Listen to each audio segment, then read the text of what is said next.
menyihatkan badan, tidak ada masalah. Tetapi hanya gambar tu terpulang kepada individu lah. Dia nak macam mana dia letak tu, katanya gambar tu tidak boleh ada lah. Sebab apa gambar ni dalam rumah ni orang kata apa, benda yang tak elok lah. Sebab apa ada gambar ke ada apa semua tak digalakkan. Baginda SAW syorkan kepada kita untuk tidak masukkan gambar di dalam rumah ataupun di tempat-tempat ibadat. Tu keadaan dia. Dia jatuh macam khurafat ke Ustaz macam tu? Atau khurafat tu dari segi dia punya hati lah, ataupun dia punya amalan yang dia buat tu, ataupun dia tengok daripada ni, kalau ikut tu nak kata khurafat ni benda yang orang apa, pahaman kepada individu tu masing-masing. Kalau khurafat ni dia percaya kepada mana? Kalau dia percaya kepada wali songo tu, itu daripada segi pahaman dia. Lepas tu dia panggil ada, nanti saya akan huraikan dalam tajuk ni nanti. Dia ada tentang syirik khafi dan syirik jali. Nanti kita akan masuk pada ayat ni nanti. Ayat surah apa? Al-Hajj ni. Oh, okey. Terima kasih Ustaz. Baik, sama-sama. A'udzubillahi minasyaitonirrajim. Bismillahirrahmanirrahim. Assalamualaikum warahmatullahi wabarakatuh. Waalaikumsalam warahmatullahi taala wabarakatuh. Alhamdulillahirabbil alamin, wassalatu wassalamu ala asyrofil anbiya'i wal mursalin sayyidina Muhammadin wa ala alihi wa sahbihi ajma'in. Rabbi shrah li sadri wa yassir li amri wahlul min lisani yafqahu. Subhanaka la ilma lana illa ma 'allamtana innaka antal alimul hakim. Alhamdulillah, syukur kepada Allah SWT kerana dengan rahmatnya juga kita semua beroleh kesihatan yang baik sehingga kita mampu lagi untuk terus bersama-sama hadir ataupun menyertai Google Meet program Generasi Al-Quran Surau Taman Jaya. InsyaAllah pada malam ni kita berada pada siri yang ke-166 itu pada 25 bulan Januari insyaAllah.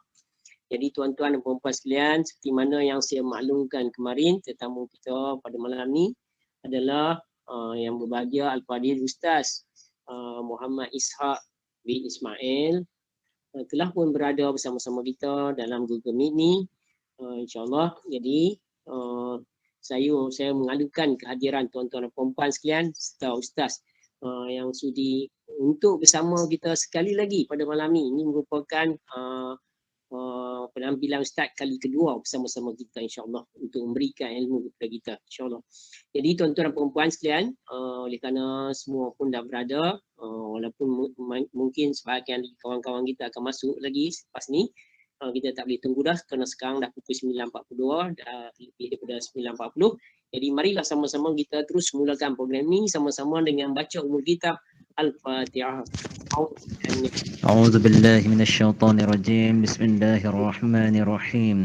الحمد لله رب العالمين الرحمن الرحيم مالك يوم الدين إياك نعبد وإياك نستعين اهدنا الصراط المستقيم صراط الذين أنعمت عليهم غير المغضوب عليهم ولا الضالين آمين. Tuan-tuan dan puan-puan sekalian, tuan-tuan dan puan-puan sekalian, alhamdulillah untuk siri yang ke-166 ni tadi saya maklumkan bahawa Al-Fadhil Ustaz Muhammad Ishaq bin Ismail iaitu pegawai daripada Jabatan Hak Ehwal Agama Islam di Pulau Pinang dah berada bersama kita, di mana Ustaz merupakan penyertaan kali kedua Ustaz akan menjadi khalifah ataupun guru kita pada malam ni. Jadi Ustaz dah pernah sekali hari itu menjadi guru kita. Jadi saya rasa Ustaz dah biasa dengan program ni dan tahu apa perjalanan tujuan program ni diadakan. Alhamdulillah. Jadi kita tak perlu terangkan lama-lama, insyaAllah kita akan terus kepada program kandungan program kita seperti biasa. Di mana kita pada setiap malam akan membaca Al-Quran. Jadi malam ni kita akan baca lagi 2 muka surat Al-Quran menyambung bacaan kita malam kemarin, iaitu semalam kita berhenti pada ayat yang ke-5 surah Al-Hajj. Kita baru masuk saja semalam surah Al-Hajj ayat 1 sampai 5. Malam ni kita akan sambung lagi ayat 6 sampai ayat 23. Muka surat 333 dan juga 334. Jadi tuan-tuan, insyaAllah tuan-tuan boleh buka Al-Quran muka surat 333 dan juga 334. Bagi yang tak berada di luar, yang tak pegang masa Al-Quran, ada dalam kereta dan sebagainya, bolehlah lihat pada skrin. InsyaAllah saya akan paparkan ayat yang berkenaan untuk tuan-tuan baca. InsyaAllah. Jadi kita akan baca bersama-sama dengan Ustaz. Kita akan mengiringi bacaan Ustaz ataupun tuan-tuan dengar bacaan Ustaz ataupun tuan-tuan ikut baca di rumah masing-masing dengan bacaan Ustaz nanti insya-Allah. Selepas selesai Ustaz baca, insya-Allah saya akan baca dia punya terjemahan ayat-ayat berkenaan supaya memberi peluang kepada Ustaz untuk bersedia untuk memberikan tazkirah selepas tu nanti. Jadi selepas kita baca Al-Quran nanti, kita pun baca bersama. Saya akan baca terjemahan dua muka surat tersebut. Selepas itulah baru Ustaz akan memberikan tazkirah, sambung tazkirah Ustaz pada malam ini insyaAllah. Lepas tu kita akan buka kepada tuan-tuan untuk bersembang Ustaz insyaAllah, nak bertanya soalan dan sebagainya. Jadi itulah program kita, kita ringkaskan sebagai macam tu. Jadi tuan-tuan dan puan-puan sekalian, pada malam ni kita akan sambung lagi baca Al-Quran. Jadi kita akan sambung, saya sebut tadi, surah Al-Hajj ayat 6 sampai 23, muka surat 333 dan 334. Jadi kalau tuan-tuan dah bersedia, saya nak jemput Al-Qadi Ustaz Muhammad Isa bin Ismail untuk meneruskan program kita pada malam ini. Baik, terima kasih kepada Tuan Pengurusi Majlis. Baik, Assalamualaikum warahmatullahi taala wabarakatuh. Waalaikumsalam warahmatullahi wabarakatuh. Alhamdulillah. Alhamdulillah rabbil alamin wassalatu wassalamu ala Rasulillah wa ala alihi wa sahbihi ajma'in amma ba'du. Baik, jadi alhamdulillah kalau semua ada bersedia, kita akan teruskan bacaan kita pada muka surat 333 dan juga muka surat 334, ayat bermula pada ayat yang ke-6 sampai ayat ke-23 insya-Allah pada malam ni. Jadi saya mengucapkan terima kasih banyak-banyak kepada Cikgu Abdul Rahim kerana sudi menjemput saya. Ini pusingan yang kedua ni, siri yang ke-166. Mudah-mudahan menjadi manfaat kepada kita semua. InsyaAllah pada malam kita akan baca secara tertil, satu persatu mengikut tajwid dan juga harakat yang kita belajar. Kita cukupkan harakat yang sempurna insyaAllah. Kita mulakan bacaan. أعوذ بالله من الشيطان الرجيم بسم الله الرحمن الرحيم ذلك بأن الله هو الحق وأنه يحيي الموتى وأنه على كل شيء قدير وأن الساعة آتية لا ريب فيها وأن الله يبعث من في القبور ومن الناس من يجادل في الله بغير علم ولا هدى ولا كتاب منير ثاني عطفه ليضل عن سبيل الله له في الدنيا خزي ونذيقه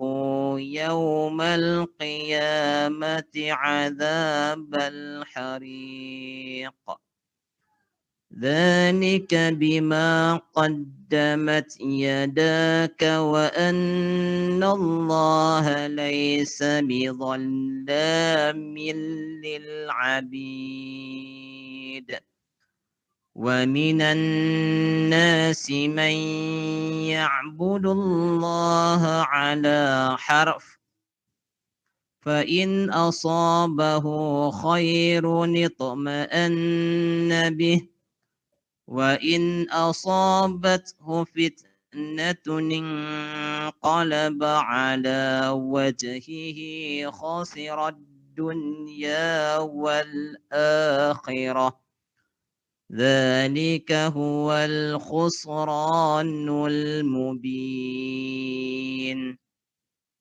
يدعو من دون الله ما لا يضره وما لا ينفعه ذلك هو الضلال البعيد يدعو لمن ضره أقرب من نفعه لبئس المولى ولبئس العشير إن الله يدخل الذين آمنوا وعملوا الصالحات جنات تجري من تحتها الأنهار إن الله يفعل ما يريد من كان يظن أن لن ينصره الله في الدنيا والآخرة فليمدد بسبب إلى السماء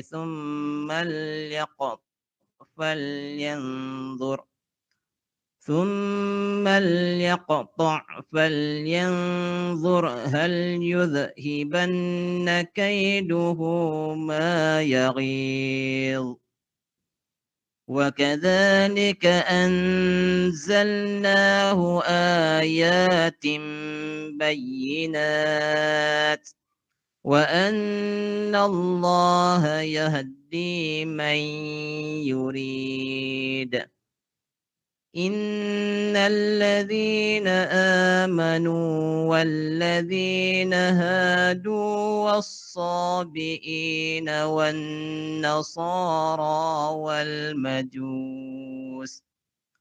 والمجوس والذين أشركوا إن الله يفصل بينهم يوم القيامة إن الله على كل شيء شهيد ألم تر أن الله يسجد له من في السماوات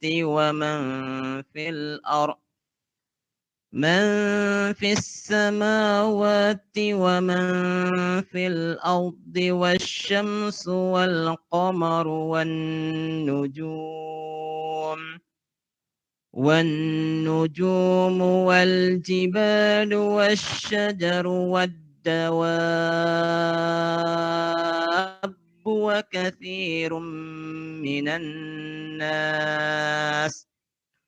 وكثير حق عليه العذاب ومن يهن الله فما له من مكرم إن الله يفعل ما يشاء هذان خصمان اختصموا في ربهم فالذين كفروا قطعت لهم ثياب من نار يصب من فوق رؤوسهم الحميم يصهر به ما في بطونهم والجلود ولهم مقامع من حديد كلما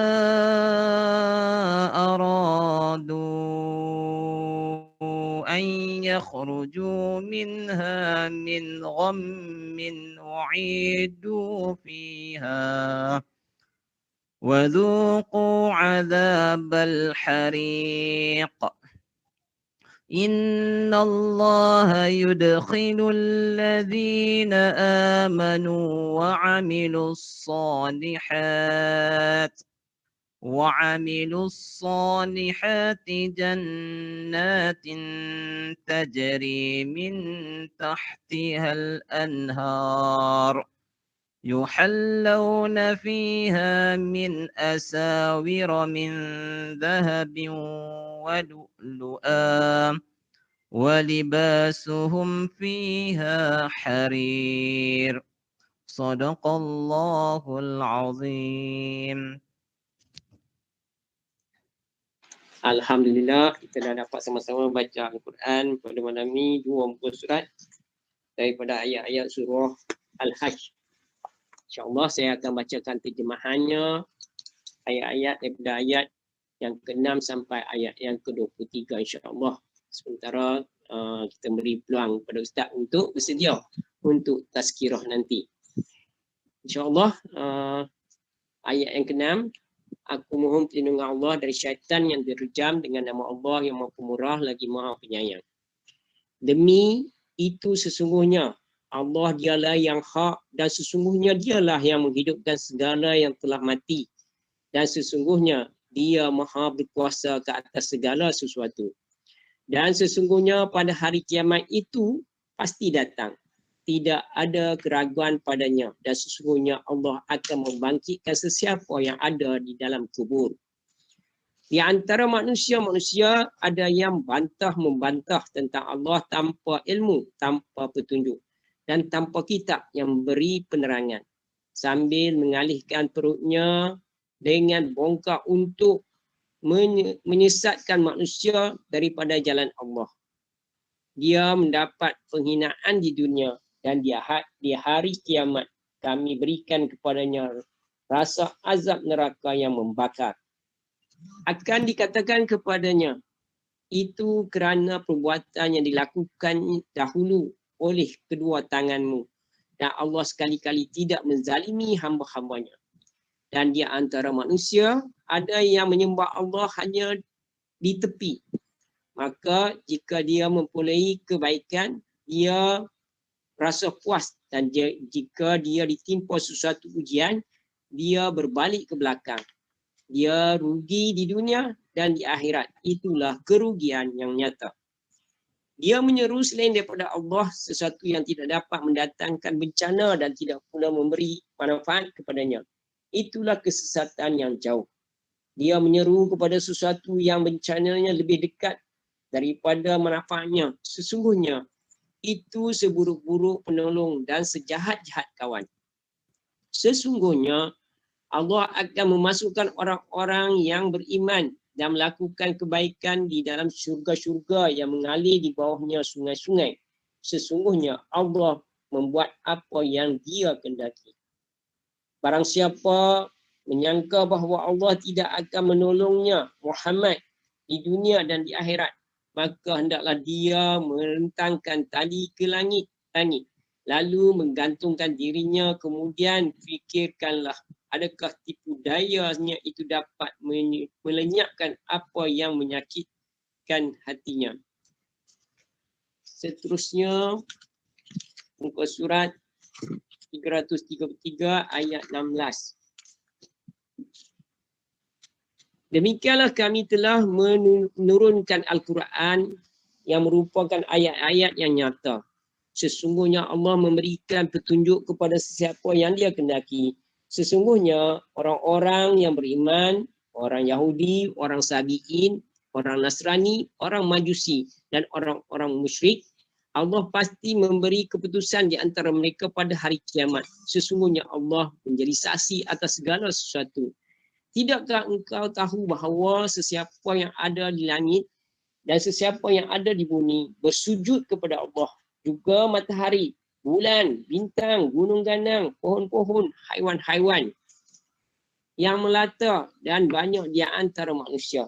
Tetapi banyak manusia yang layak mendapatkan azab. Barang siapa dihinakan Allah, tidak seorang pun yang akan memuliakannya. Sesungguhnya Allah membuat apa saja yang Dia kehendaki. Inilah dua golongan golongan mukmin dan kafir yang bertengkar mengenai Tuhan mereka. Maka bagi orang kafir akan dibuatkan pakaian-pakaian daripada api neraka untuk mereka. Ke atas kepala mereka akan disiram air yang mendidih. Dengan air yang mendidih itu akan menghancur luluhkan apa yang ada di dalam perut dan pada kulit mereka. Dan azab untuk mereka disebat dengan cemeti daripada besi. Setiap kali mereka hendak keluar darinya neraka kerana terseksa, mereka dikembalikan lagi ke dalamnya. Kerana kepada mereka dikatakan, rasakanlah azab yang membakar ini. Sesungguhnya Allah akan memasukkan orang-orang yang beriman dari melakukan kebaikan ke dalam syurga-syurga yang mengalir di bawahnya sungai-sungai. Di sana mereka diberi perhiasan gelang-gelang emas dan mutiara dan pakaian mereka daripada sutera. Sadaqallahul azim. Demikianlah terjemahan daripada ayat 6 sehingga ayat 23 surah Al-Hajj. Seterusnya saya serahkan kepada Ustaz untuk tazkirah. Silakan Ustaz. Baik, terima kasih kepada Cikgu Ibrahim di atas bacaan maknanya tadi tu. Jadi insya-Allah sebelum kita teruskan sedikit tazkirah pada malam ini, ada soalan apa nak tanya tentang hukum tajwid yang ada dalam ayat ini? Boleh tuan-tuan tanya soalan terlebih dahulu. Ada soalan? Baik. Jika tidak ada soalan, kita tengok pada ayat yang ke-11. Ayat ke-11, wa minan nasi man ya'budullaha 'ala harf fa in asabahu khairun itma'anna bih wa in asabathu fitnatun inqalaba 'ala wajhihi khasira ad-dunya wal akhirah dzalika huwal khusranul mubin. Baik, daripada ayat ini kita lihat ada dua tempat yang ada nun iwad. Ini dia panggil kaedah nun iwad. Kerana nun iwad di situ terdapat dua sakinah, dua tanda sukun. Bila bertemu dua tanda sukun, maka kena letakkan nun yang asal itu diletakkan semula pada menggantikan baris yang kedua pada nun pada dua baris tanda hadapan tu. Sepatutnya khairun, maka dikembalikan nun yang asalnya. Sebab tu dia panggil nun iwad. Apa makna iwad? Makna dia ganti. Kita tengok sikit nota yang saya akan paparkan kepada tuan-tuan dan puan-puan. Saya akan sharekan nota sedikit.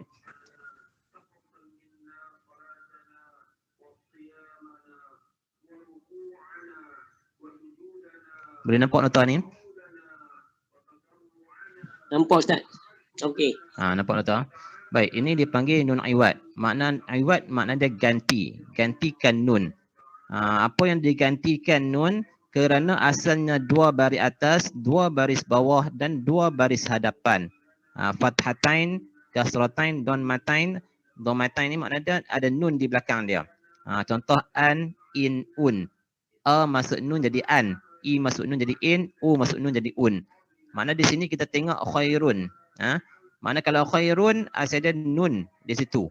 Mana nun tu dikembalikan dengan diletakkan baris bawah. Dalam bahasa Arab bertemu dua huruf berbaris mati, nun bertemu dengan ta di situ. Khairunit. Maka nun bertemu dengan ta, maka nun diletakkan baris bawah. Maka dibaca khairunit ma'an nabih. Itu dipanggil kaedah nun iwad. Di mana kita bertemu dua sakinah. Itu keadaan dia. Kemudian kita tengok sedikit pada tandaan tadi juga. Kita akan nampak dia punya satu perkataan. Wa minan nasi man ya'budullaha 'ala harf. Harf. Makna kita masukkan fa dengan bunyi sedikit raum. Apa raum dalam hukum tajwid? Raum ni makna dia kita baca secara ada sedikit bunyi. 1/3 bunyi daripada bunyi yang asalnya. Kalau fa harfin. Fin tu makna jelas bunyi dia. Tapi di sini bunyi 1/3. Harf. Satu je, sikit bunyi sikit je pada huruf fa tu. Itu kaedah dari segi bacaan secara raum. Raum ni makna bunyi perlahan pada huruf fa. Itu kaedah dia punya hukum tajwid sedikit pada malam ini. Baik. Ada soalan apa nak tanya? Jika tidak ada, kita terus pada tadabbur daripada ayat 1 sampai ayat yang ke-23 yang telah kita baca sebelum ini. Baik, surah Al-Hajj. Surah Al-Hajj ini berkenaan tentang surah yang bersambung daripada surah Al-Anbiya. Surah Al-Anbiya ialah cerita Nabi-Nabi bagaimana menyampaikan dakwah kepada umat-umatnya. Jadi ketika mana menyampaikan dakwah ini, dalam kita tengok Nabi menyampaikan dakwah yang Nabi ajar itu mengajak beribadah atau mengajak kita kepada tauhidkan Allah Subhanahu wa taala. Yakni kita bersaksi. Sebab itulah dalam 2 kalimah syahadah, rukun syahadah. Tuan-tuan dan puan ingat rukun syahadah? Bila tanya tentang rukun syahadah ni, dia kata kami tak ingat ustaz. Kalau suruh baca mengucap 2 kalimah syahadah kami ingat. Itu jawapan yang akan diberikan. Yakni asyhadu an la ilaha illallah wa asyhadu anna Muhammadar Rasulullah. Jadi bila di situ kita tengok rukun syahadah, salah satunya yang terkandung pada rukun syahadah ada 6. Salah satunya yakni ada perkataan asyhadu. Aku bersaksi. Makna di sini pun Allah Ta'ala cerita dalam ayat ni juga ada juga perkataan saksi. Pada ayat yang ke-17. Innallaha ala kulli syai'in syahid. Sesungguhnya Allah atas tiap-tiap sesuatu menjadi saksi. Sama juga kita dengan apa yang kita bacakan. Kita bersaksi kepada Allah Subhanahu wa taala. Maka ini salah satu tauhid kita kepada Allah Subhanahu wa taala. Jika tauhid kita menjadi lemah, bagaimana kita nak keyakinan kita kepada Allah Subhanahu wa taala. Sebab itulah bila kita jadinya seorang Islam, orang yang Muslim yang mengucap 2 kalimah syahadah, maka perlu laksanakan segala perintah Allah dan meninggalkan segala larangannya. Sebab itu 5 peringkat yang kita belajar. Ada 5 peringkat yang dikatakan orang-orang yang jenis macam mana. Tahap iman dia kepada Allah Ta'ala itu bagaimana. Yang pertama, yakni orang Muslim. Orang yang masuk Islam. Orang yang Islam. Asal dia memang Islam. Dia panggil orang Islam. Al-Muslimin. Maknanya orang yang beragama Islam. Dan yang kedua, orang yang mana menjadi orang yang mukminin. Peringkat yang kedua, mukminin. Orang yang beriman kepada Allah Subhanahu wa taala. Dia memang Islam. Tapi tahap iman dia kepada Allah Ta'ala bagaimana? Bagaimana dia melaksanakan syariat dalam agama Islam? Ini dia panggil orang yang mukmin. Orang yang sesa beriman buat semata-mata kerana Allah Subhanahu wa taala. Maka dia dah lulus kepada peringkat yang kedua, dia akan naik peringkat yang ketiga. Yakni orang yang muttaqin. Orang yang bertakwa kepada Allah Subhanahu wa taala, takut segala apa yang Allah Taala ceritakan. Yakni ancaman yang Allah Taala ceritakan seperti mana dalam ayat yang pertama kita tengok, inna zalzalatas sa'ati syai'un azim. Makna dia sesungguhnya goncangan pada saat itu, saat hari kiamat itu, goncangan yang sangat kuat. Makna ketika itu orang akan bergelimpangan lari. Itu kedahsyatan Allah Ta'ala nak cerita tentang hari kiamat. Bila datang hari kiamat pun, manusia tu akan menjadi gelimpangan. Makna dia menjadi dalam ketakutan. Maka bersiap sedialah terlebih dahulu diri kita untuk kita bertemu dengan Allah Subhanahu wa taala. Takut dengan apa yang Allah Ta'ala cerita. Maka dalam ibadat kita itu semata-mata kerana Allah Subhanahu wa taala. Maka naik peringkat yang keempat. Nak jadi orang yang muhsinin. Orang yang mana? Orang yang buat kebaikan. Mana ada kebaikan, maka dia akan buat sebaik-baik mungkin. Dia akan buat sehabis baik mungkin. Sebab tu dalam mazhab Imam Syafi'i, dia akan berpegang kepada sehabis baik ibadat yang kita boleh lakukan kepada Allah Subhanahu wa taala. Saya pernah membahaskan berkenaan tentang sembahyang. Sembahyang di awal waktu dan juga sembahyang di atas kapal terbang. Ada yang bertanya kepada saya, Ustaz, kalau sembahyang atas kapal terbang, adakah perlu diqada ataupun tidak? Adakah perlu ataupun tak perlu qada ataupun perlu kena qada? Ni untuk orang yang pergi ke ibadat haji. Sama juga pada tajuk yang kita baca ni tentang berkenaan tentang surah Al-Hajj, berkenaan tentang bab haji. Orang yang nak pergi haji tu, apa persediaan yang perlu ada, ilmu yang perlu dipelajari, semua kena ada. Kalau tuan-tuan buka surah Al-Baqarah ada menceritakan. Dan juga surah Ali Imran pun ada menceritakan tentang bab haji sedikit.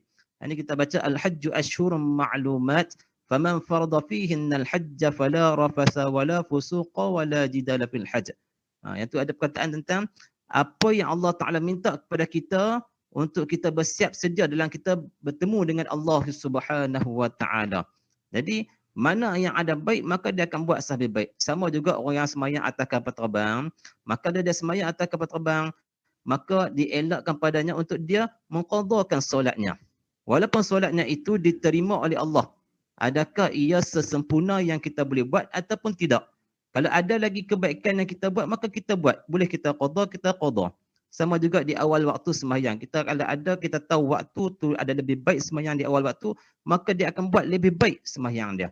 Jadi kalau kita sembahyang di atas kapal terbang, kerana arah kiblat kita tak boleh sesempurna seperti mana orang yang sembahyang di atas tanah dan juga dia tahu arah kiblat mana yang dia pandang ataupun dia tuju. Jadi keadaan mana dia sembahyang atas kapal terbang ni, dia tak nampak arah kiblat dia. Kali pertama saja dia menghadap. Kali kedua, kali ketiga maka dia tak dapat menghadap. Maka dia sembahyang secara, orang kata apa, menghormati waktu. Jadi sama juga ketika mana baginda pernah sembahyang di atas kuda. Ketika angkat takbir, Nabi sembahyang duduk di atas kuda. Bila untuk sesempurnakan solat yang lain, ibadat pada rukun-rukun yang lain, maka Nabi turun daripada kuda, Nabi sembahyang di atas permukaan tanah.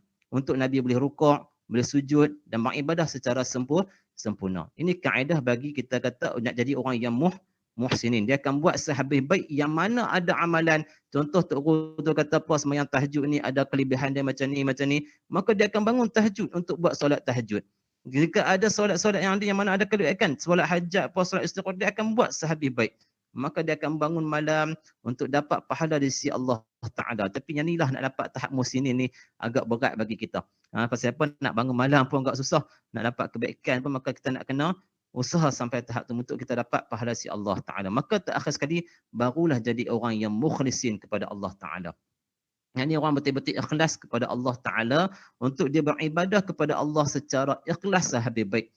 Semata-mata kerana Allah Subhanahu Wa Ta'ala.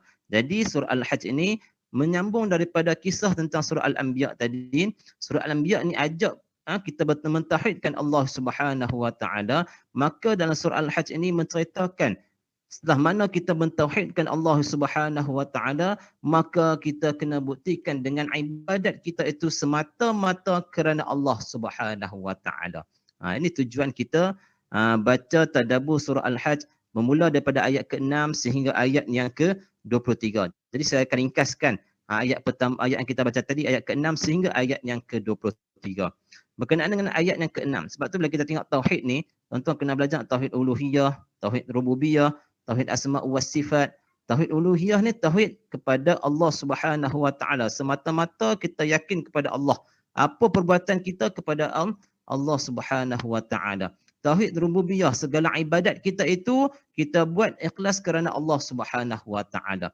Dan tauhid asma' wa sifat, yang kita percaya dan kita yakin dengan nama-nama Allah. Allah Ta'ala Maha Kuasa dan Allah Ta'ala lah segala-galanya dalam kita beribadah kepada Allah Subhanahu Wa Ta'ala. Maka cukup ketiga-tiga ilmu tauhid ini, maka hebat di sisi Allah Subhanahu Wa Ta'ala. Ini perbahasan berkenaan itu. Sebab itu salah satunya, jika kita tak kuat di segi tauhid, maka datanglah jenis-jenis syirik ni. Syirik dia ada syirik akbar, dia ada syirik asghar.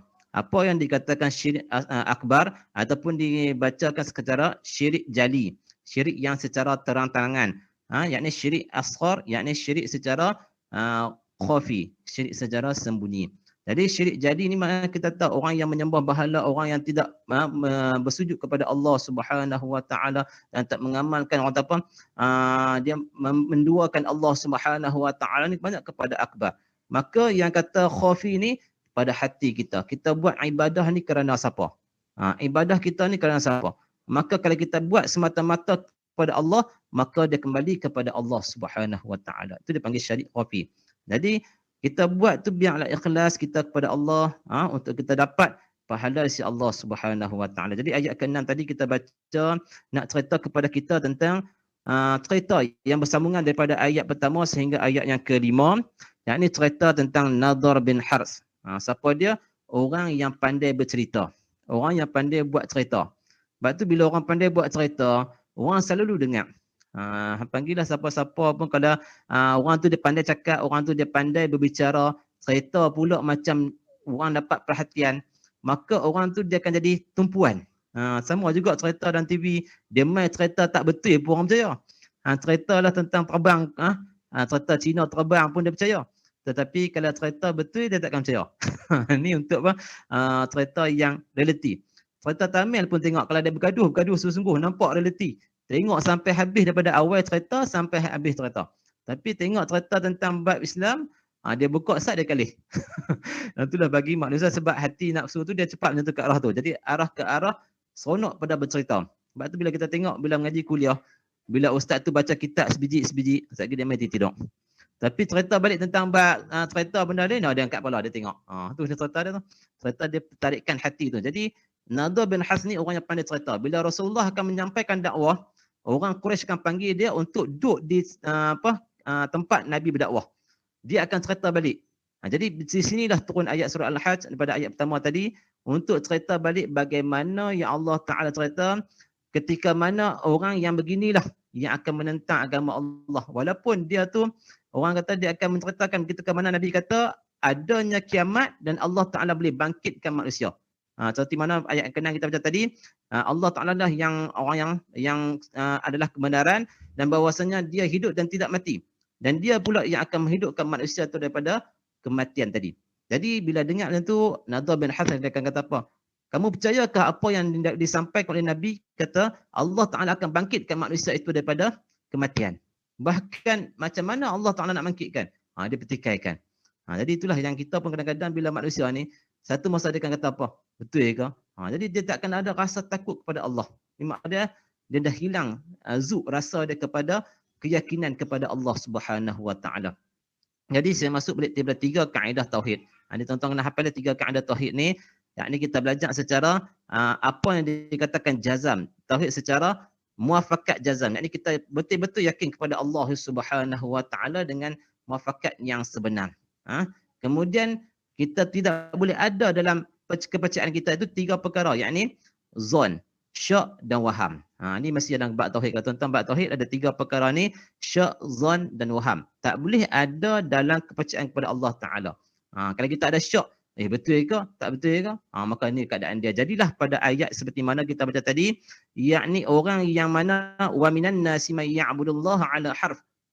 Yang mana orang daripada kalangan manusia, orang yang menyembah ia akan Allah atas tepi gaung. Gaung ni makna dia sebelah kanan, kalau dia kona kanan dia selamat. Dia kona kiri sikit terjun masuk dalam gaung tu.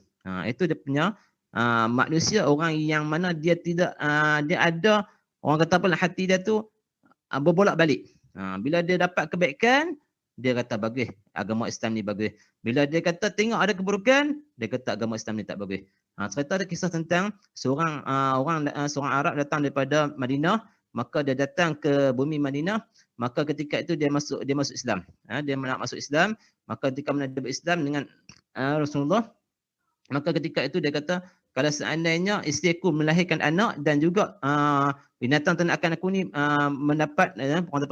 mendapatkan hasil, maka aku kata Islam ni bagus.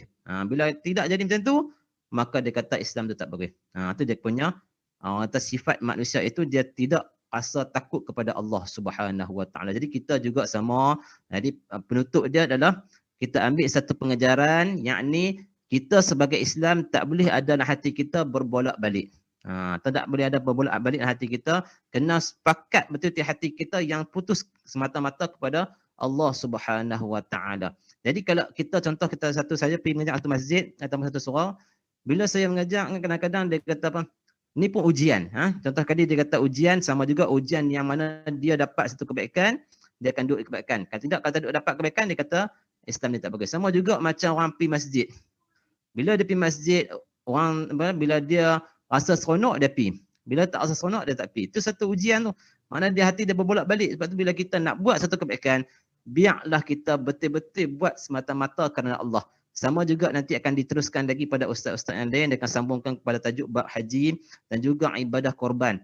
Bila kita buat korban pun, amaliyah ni dipanggil secara amali kita kepada Allah, kita buat semata-mata benda amalan itu kerana Allah Subhanahu Wa Taala. Maka dalam sebab ini, haji dan juga korban pun dituntut kepada kita buat semata-mata kerana Allah, bukan kepada orang lain. Jadi kalau kita tengok perubatan pun sama. Jika seandainya orang tu berubat sihat ke ataupun tak jadi ke, semua tu kembali kepada Allah. Allah Ta'ala yang menentukan segala-galanya. Lepas tu kita tengok pada ayat yang tadi kita baca, pada ayat yang ke-15, bagaimana Allah Ta'ala bayangkan balik, Allah Ta'ala kata apa? Seperti mana kalau kamu tak yakin pada aku, seolah kamu naik tali bertemu dengan aku, tiba-tiba sampai dekat hujung dah, potong tali. Jadi apa? Akan jatuh daripada, bila kita dah naik tinggi, tiba-tiba jatuh. Bila jatuh tu apa yang jadi? Bukan dapat satu je masalah, bertimbun masalah, patah tangan, dapat mudarat kepada kita. Maka Allah Ta'ala kata dah naik dah elok dah, tiba-tiba pergi potong tadi. Jadi sama juga kalau dia turun pun dapat masalah, dia naik pun maka tak boleh naik dah.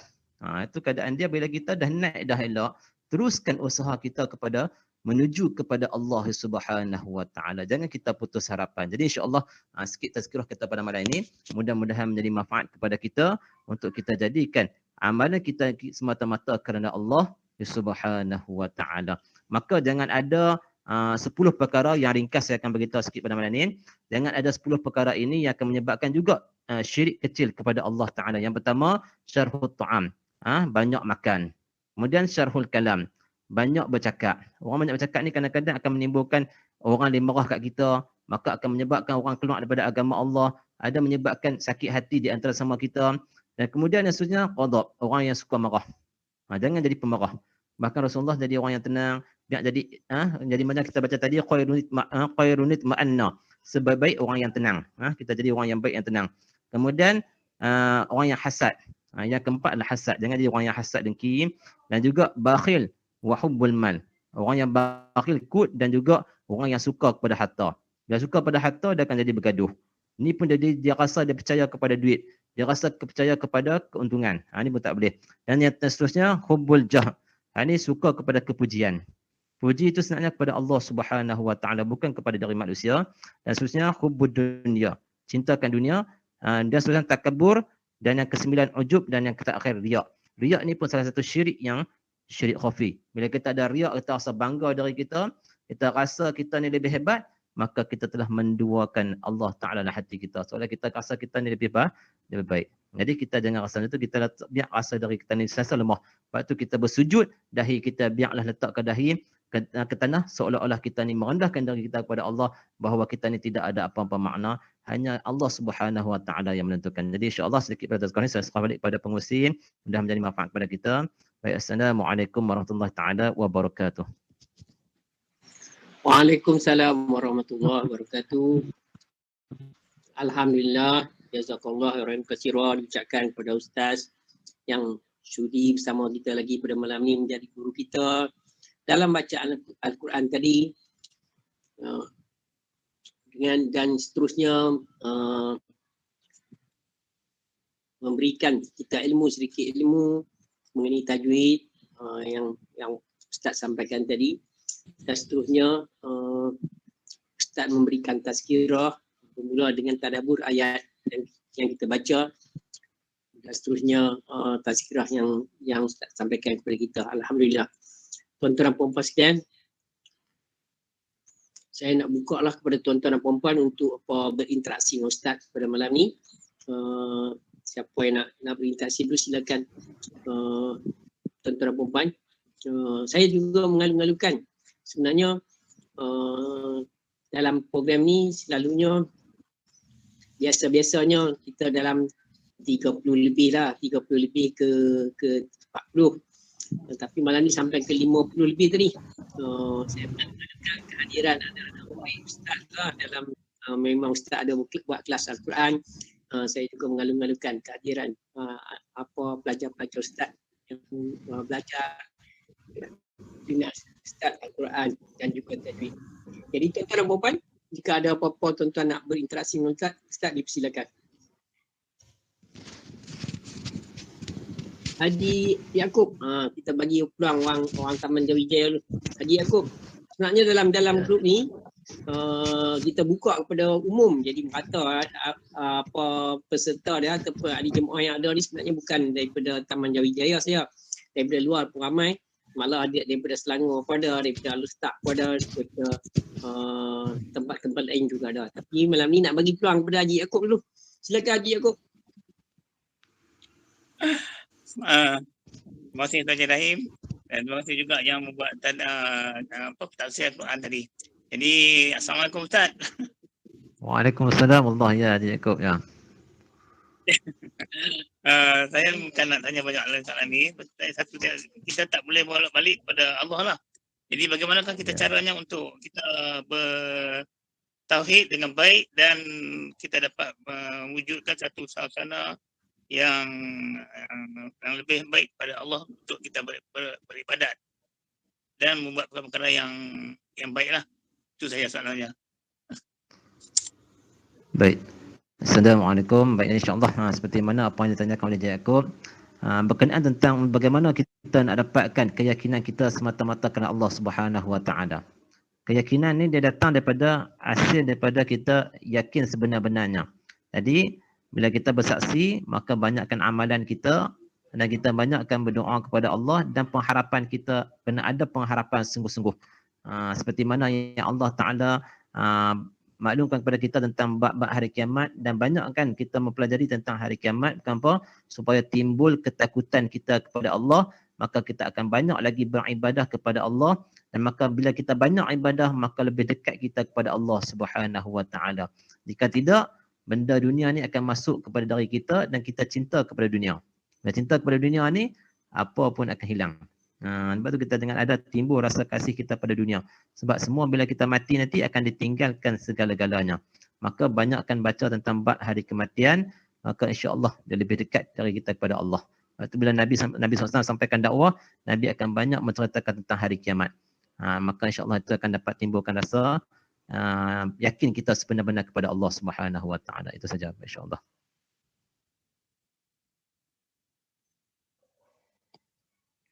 Terima kasih. Terima kasih Ada kepada soalan aku dan juga Ustaz atas soalan dan juga jawapan yang diberikan. Tuan-tuan yang lain, ada tuan nak berinteraksi dengan Ustaz, silakan. Cikgu Jamilah binti Harun. Ni juga kita bagi peluang seorang muslimah lagi pada Taman Jawijaya juga. Ya. Hajar Jamilah binti Harun. Baik.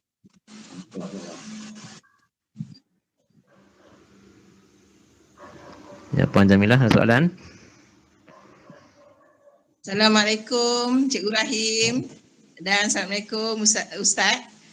Saya nak Waalaikumsalam. tanya bab sembahyang Ustaz. Kalau kita apabila kita berjemaah dengan kita sembahyang berjemaah, habis berjemaah kita di jemaah digalakkan untuk baca doa selepas sembahyang bersama dengan imam. Ya. Lepas tu baru kita digalakkan sembahyang sunat. Ba'diyatan kan?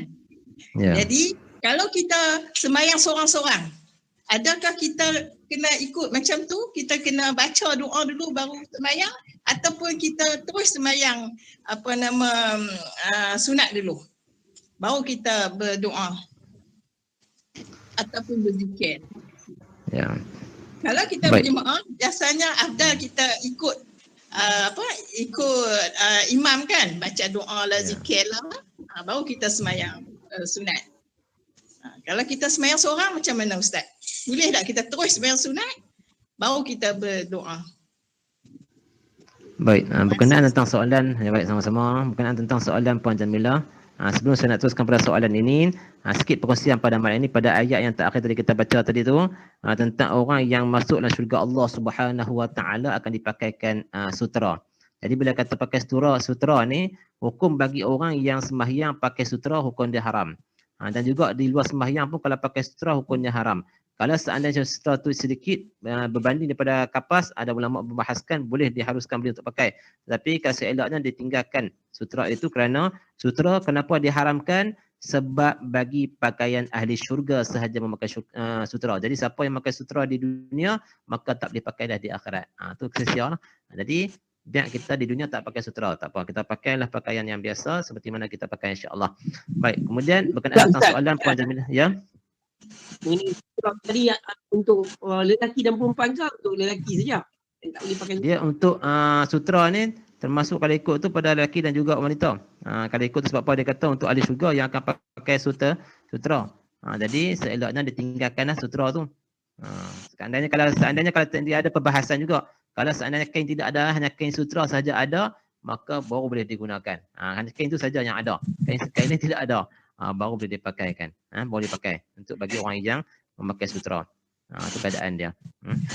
Tapi untuk perempuan, nanti saya akan tengok balik soalannya, berkenaan tentang bab sutra untuk perempuan. Ini akan lelaki-lelaki yang kita tahu tu untuk lelaki-lelaki. Untuk perempuan tu saya akan tengok pembahasan balik. Nanti saya akan maklum balik pada kalau ada musim yang akan datang, saya akan maklum balik tentang bab sutra tu. Dia ada pembahasan banyak-banyak tentang bab ulama ni. Baik. Jadi berkenaan tentang soalan Puan Jamilah tadi, berkenaan tentang untuk apa? Bagaimana orang yang bersembahyang seorang diri sama ada nak berdoa ataupun tidak. Baik.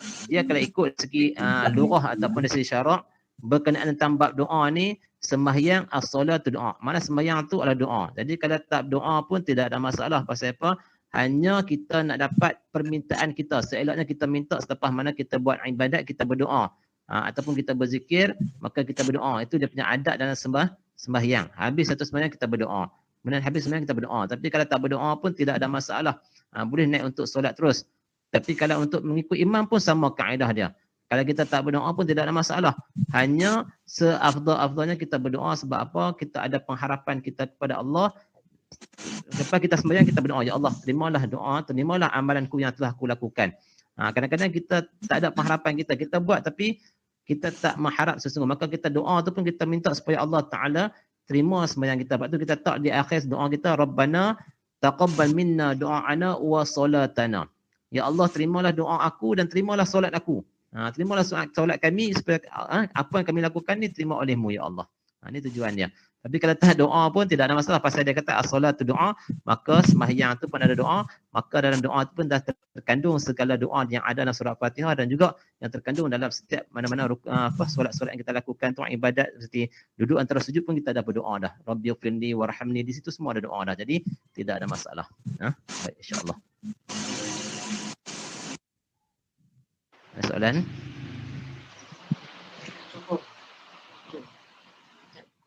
Soalan kedua Ustaz, boleh tak? Ya. Sila. Soalan kedua, biasanya sebelum kita baca, selepas kita baca tahiyat akhir, sebelum kita bagi salam, kita boleh berdoa juga, baca doa kan Ustaz kan? Jadi adakah doa yang dikhaskan ataupun apa baca doa pun boleh? Sebab bila saya dengar ustazah ke, ada setengah ustaz baca yang ni doa ni, ada setengah baca doa ni. Jadi adakah satu doa yang khas untuk kita baca ataupun apa-apa doa pun boleh kita baca? Dia betul lah, kalau ikut tu doa apa-apa baca pun tidak ada masalah. Doa apa kita nak baca, sebab itu di atas permintaan kita sendiri pada Allah. Sebab tu kita kata sini, kita mengharapkan sebarang doa di sini, kita kata, sebab tu dia panggil kita mohon sesungguh kepada Allah. Maka kita doalah dengan doa apapun daripada hati kita ataupun daripada bibir kita sendiri, perkataan yang kita luahkan, maka itu berserah. Kita mohon kepada Allah Ta'ala terima segala doa kita. Hanya dalam doa dia ada adab-adab dia. Adab-adab dia pada pertama, puji Allah. Yang kedua, berselawat kepada Rasulullah. Kenapa ada berselawat? Kerana mesti ada wasilah kepada baginda Nabi Islam untuk sampaikan doa kita kepada Allah. Sebab kita ni orang yang pendosa. Orang yang banyak dosa, tak lari pada dosa. Manusia dia tak akan lari pada dosa, maka dia kena ada wasilah kepada baginda, maka sampailah kepada Allah Subhanahu wa Ta'ala. Itu kaedah doa. Kemudian barulah kita letak dengan kita minta ampun kepada Allah, seperti mana kalau tuan-tuan buka surah Al-A'raf, tuan-tuan baca surah Al-A'raf, ada adab doa dalam tu, ada tuan-tuan tambah ada doa. Ada adab doa dalam tu. Yang kedua, baca doa Nabi Adam AS. Doa apa yang Nabi Adam baca? Rabbana zalamna anfusana wa in lam taghfir lana wa tarhamna lanakunanna minal khasirin. Nabi Adam turun pada datang pada syurga, turun ke bumi.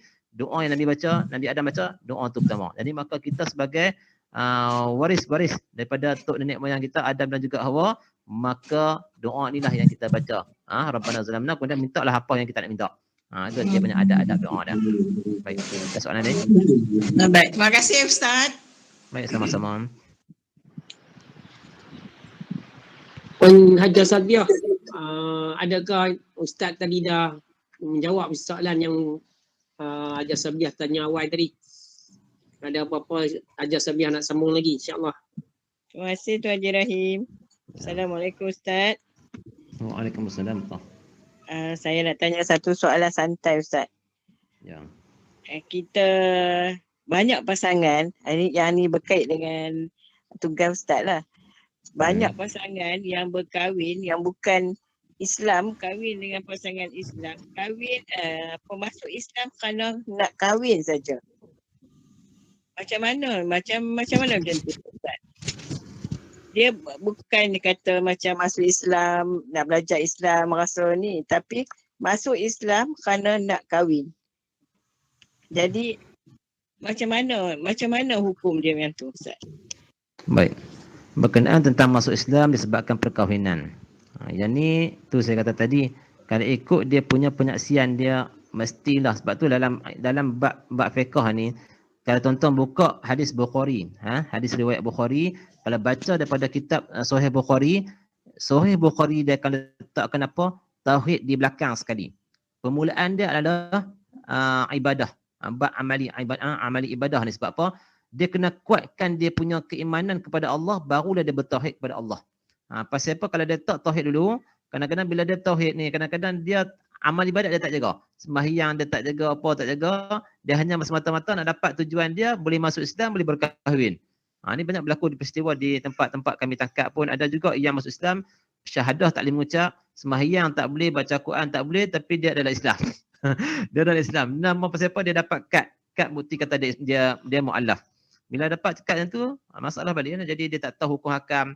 Sebab tu kalau kata-kata ni pada hati dia sendiri. Kalau dia nak usaha betul-betul dia Islam, maka dia akan dapat Islam dia yang sempurna. Sebab tu saya kata tadi, dia hanya sekadar peringkat pertama. Dia adalah orang Muslim, tapi dia bukan orang mukmin lagi.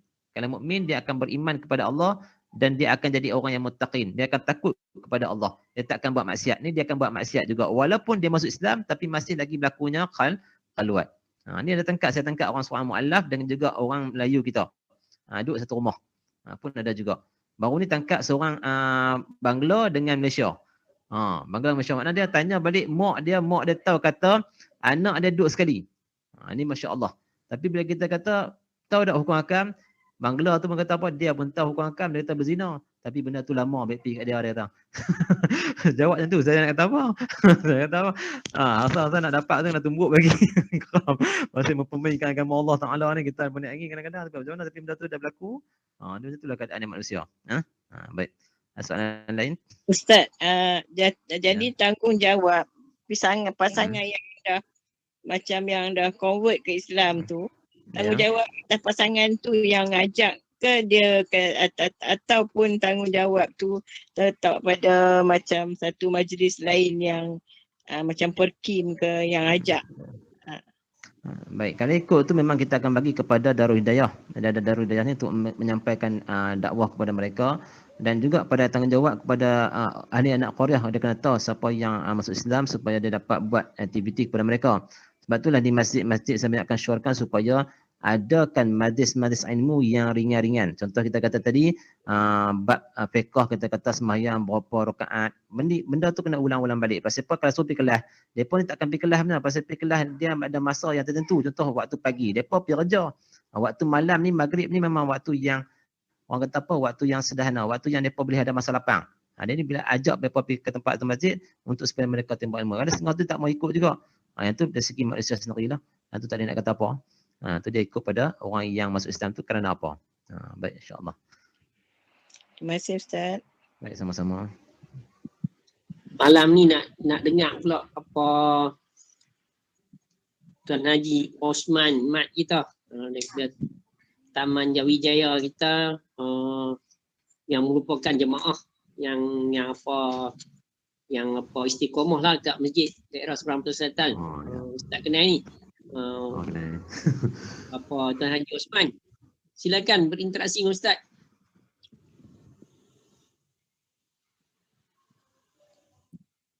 Tuan Haji Osman. Mana Tuan Haji Osman?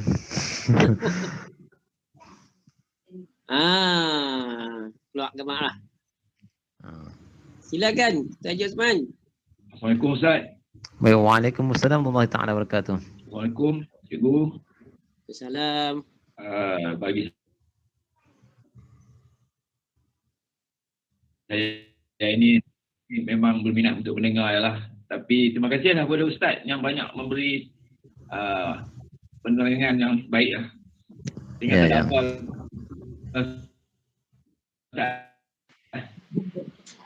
Banyak ilmu ada apa lah dari Ustaz ni.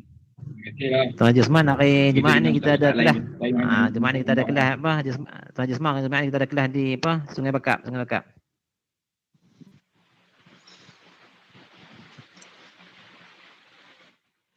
InsyaAllah pada lapangan. Ya, masya-Allah. Terima kasih diucapkan kepada Tuan Haji Osman kita. Saya ingat tak ada soalan.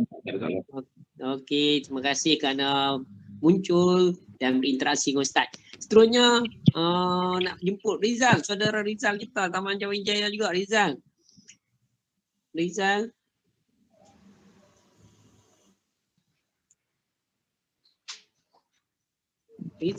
ada tak?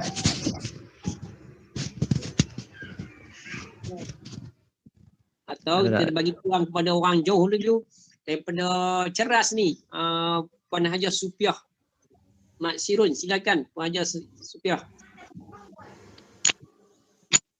Terima kasih cikgu. Assalamualaikum Ustaz. Waalaikumsalam warahmatullahi taala wabarakatuh.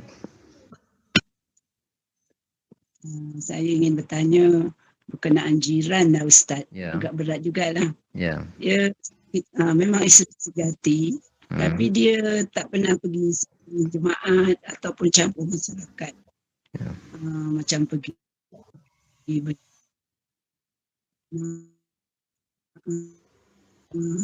surau masjid. Macam mana hukumnya orang macam tu Ustaz? Baik, berkenaan tentang orang yang jiran.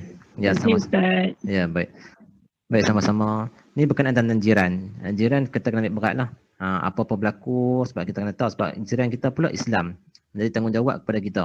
Sebab tu kalau jiran Cina ke, jiran India ke, maka kita hanya menegur di antara satu sama lain. Tapi kalau jiran yang Islam, maka jadi wajib kepada kita kena saling ambil berat di antara saudara kita. Sebab apa? Dia kira sebagai orang jiran pula tu. Maka tanggungjawab kita kena tanya khabar dia, kena tanya segala-galanya supaya kita tahu untuk kita ada ambil berat tentang jiran kita. Kalau macam tu, kalau seandainya dia tak semayang, dia tak apa, kita kena banyak berinteraksi dengan dia supaya kita mengajak kepada Islam. Tadi kita tak ambil bukan cara paksa. Kita kena cara dengan berhikmah. Kita tanya, ni tak semayang jemaah, ada ni jangan tapi sekali ke ajak macam tu. Kalau ada suami, dia ajak pergi sekali. Kalau ada isterinya, ajak isterinya dulu. Kita ajak untuk kita kenal saling satu sama lain. Pasal apa? Ada yang berlaku kes tangkapan jenayah ataupun khalwat yang saya bekerja sekarang ni, bahagian penguatkuasaan, bila seandainya di sebelah jiran pun dia tak tahu siapa dia. Contoh dia kadang-kadang ada yang sakit uzur. Bila ada perempuan menjaga seorang orang tua, kemudian dia buat aduan, dia kata apa ni ada perempuan masuk rumah. Bahkan dia sendiri pun tak pergi tengok jiran dia, apa keadaan jiran dia, sakit jiran dia tak pernah tahu. Buat aduan. Bila main aduan kat kita pergi tangkap. Bila tangkap umur 90, dengan meletak tangan ni. Pakistan, kesian tengok. Kita kata tengok pasal apa umur 90 pun kena tangkap. Tapi, sebab dua-dua orang, kita terpaksa kena tangkap. Sebab apa dia tak kalah umur muda ke tua ke, tapi sebab sakit. Kita pun kesian tengok. Tapi macam mana aduan tetap kita kena tangkap. Dia tak dilepaskan, kita kena ambil siasatan dulu apa semua lanjut. Bahkan mereka tu pun nak kahwin sebab apa perempuan tu pun kalau boleh nak elak daripada fitnah. Sebab nak jaga dia. Lepas tu kita sebagai jiran, kita kena ambil berat, tanya juga. Bagi juga kadang tak boleh dengan suami dia, kita berkawan dengan isteri dia untuk kita bagi nasihat. Kalau dia pun tak mau juga, tanggungjawab kita dah lepas. Tanggungjawab kita dah lepas kepada jiran. Itu tanggungjawab kita. Kita ambil berat. InsyaAllah. Terima kasih Ustaz. Baik, sama-sama. Tak boleh juga ambil nombor telefon, hantar WhatsApp. Hantar WhatsApp cara buat sembahyang, hantar apa semua yang tu penting. Pasal kita zaman teknologi pun ada, tak boleh cara dengan mulut, kita pakai cara handphone. Yang siapa tak bergaduh. Kalau pakai mulut ni tak kita bergaduh. Kita pakai handphone, hantar sikit-sikit, hantar bab-bab iman, hantar bab-bab terpengat di antara sama lain. Itu cara dia mudah. Baik. InsyaAllah soalan lain. Terima kasih. Baik, sama-sama. Alhamdulillah, sekarang ni pun dah hampir 10.45 dah. Hampir sejam dah lebih kita bersiaran. Jadi apa saya rasa cukuplah untuk interaksi kita pada malam ni. dan suka saya maklumkan mengenai tetamu kita untuk malam esok. Jadi insya-Allah untuk malam esok tetamu kita ataupun guru kita untuk malam esok adalah orang tempatan kami daripada Surau Taman Jayawijaya, iaitu Profesor Dr. Ahmad Farhan bin Muhammad Sadullah, Universiti Sains Malaysia. InsyaAllah kampus kejuruteraan akan bersama-sama kita. Ia merupakan ahli jemaah kami dan merupakan imam di surau dan juga penasihat kepada Jawatankuasa Surau Taman Jayawijaya. InsyaAllah akan bersama kita pada Malaysia. Jadi sebagai penutup macam biasa, apabila kita mengikuti kuliah di surau dan sebagainya, kita akan tutup dengan doa dan guru kita akan bacakan doa dan kita akan aminkan sama. Jadi silakan Ustaz untuk doa penutup kita pada malam ini. Baik, jadi terima kasih kepada Tuan Qasim Madris. Baik, sebelum saya nak tutup majlis kita dengan sedikit doa ini, sedikit maklumat untuk semua lah. Untuk kelas hari Sabtu, saya dah buat kelas kelas fiqh. Kelas fiqh berkenaan tentang bab asas-asas fiqh. Termasuklah sedikit tentang bab sutra pun saya dah masuk dah tu. Tapi kena tengok balik rujukan kitab tu, saya dah bahaskan banyak dah. Termasuk dengan bab taharah, bab solat, bab sembahyang atas terbang, bab sembahyang bab puasa, semua akan mesti sentuh pada bab hari Sabtu pukul 9 pagi sampai pukul 11 pagi. Kalau tuan-tuan ada kelapangan nanti boleh mesej kat saya di nombor 014 241 5438. Nanti saya akan bagi dia punya link kelas saya tu insya-Allah. Kemudian yang kedua, saya ada buat sedikit package kenduri. Kuku ada yang cari package kenduri. Kita ada buat amplifier, kita ada buat untuk DJ sekali dengan MC, kemudian aiskrim dan apam balik. Harga dia 1,000. Tiga sekali package. Untuk kalau siapa yang nak cari untuk kenduri lah. Jadi untuk sikit pada malam ni lah. Jadi kita teruskan sikit doa insya-Allah. Kita tutup majlis kita dengan tasbih parah dan surah As. Ustaz. Ya. Ustaz. Yang aiskrim dengan apam balik tadi banyak mana? Dia aiskrim tu 300 kun. 300 kun dia ada 2 kali. Kalau nak yang lebih pun ada juga. Kalau nak buat yang lebih, ada package ekonomi. Itu package ekonomi. Dia ada package yang lebih tinggi lagi.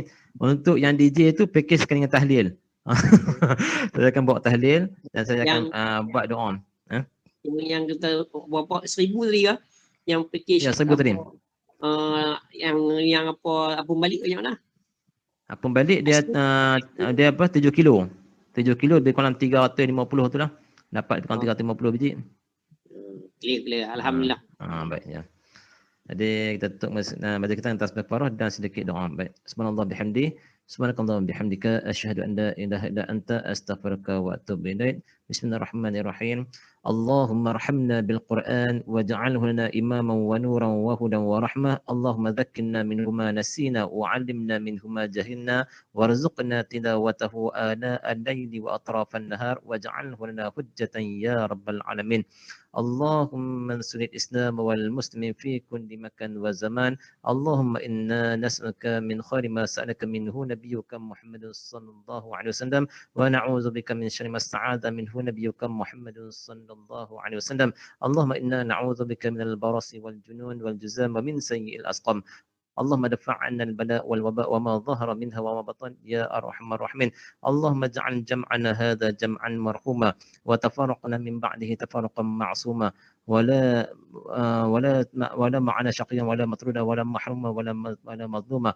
اللهم ربنا آتنا في الدنيا حسنة وفي الآخرة حسنة وقنا عذاب النار. ربنا تقبل دعاءنا وصلاتنا وصيامنا وقيامنا وركوعنا وسجودنا وتقشعنا وتعبدنا وتضرعنا وتمن تقصيرنا يا الله برحمتك يا مرحمين والحمد لله رب العالمين.